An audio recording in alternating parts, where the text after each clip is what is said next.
How does the infrastructure there play into your business models? I think the key thing about our industry is that it's a cyclical industry.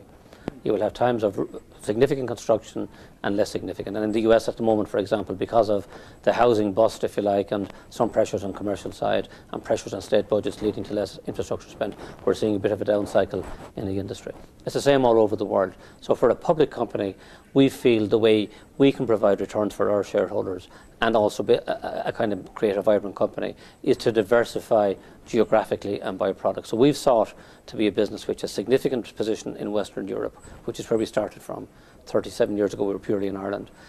So significant Western Europe, significantly in the US. Between Western Europe and US, that's about 84% of our business. But we also look to have perhaps 10, 15, 20% of our business in emerging markets, which are the platforms for growth for 5 years' time, 10 years' time, 20 years' time. And we're not smart enough to know which particular country is going to be brilliant all the time.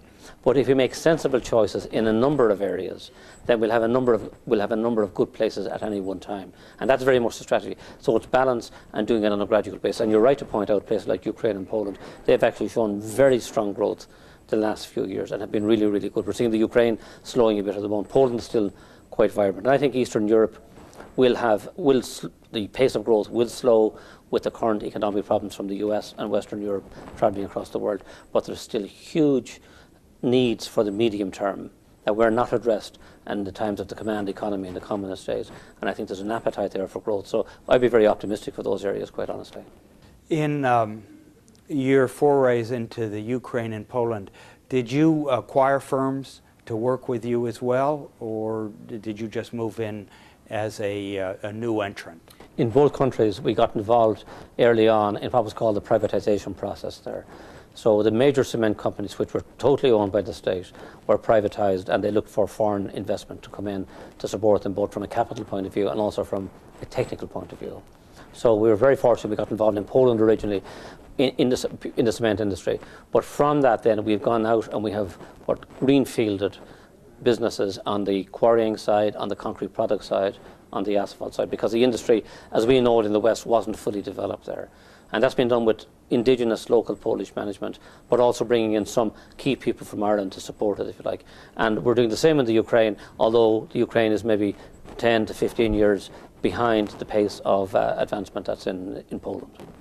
During your luncheon remarks, you talked of empowering employees and giving them new horizons. Was that particularly true in the case of Poland and Ukraine? I think it's true, quite candidly, wherever we go, because how CRH has grown, say in the West, for example, has been in a relatively fragmented industry.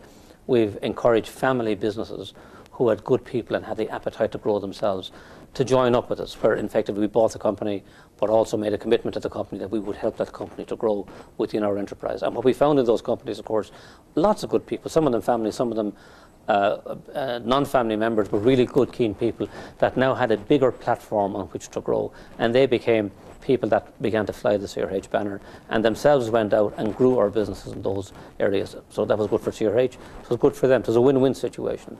Going to Poland and Eastern Europe, slightly different. What you have there are people, a lot of them well-educated, young people who are very keen to look to the West for their future, whether it's for political alliances, but I think more basically in terms of learning business techniques to try and develop the economic well-being of the country and of themselves and their family in the process. And we have just the most tremendous young management group in both of those countries. Young people, very well educated. You could take them any place in the world. What they lack is the degree, the generations of experience that we've had in the West, whether it's Western Europe or the US, in the free market economy. But they're learning that with us, and they're tremendous.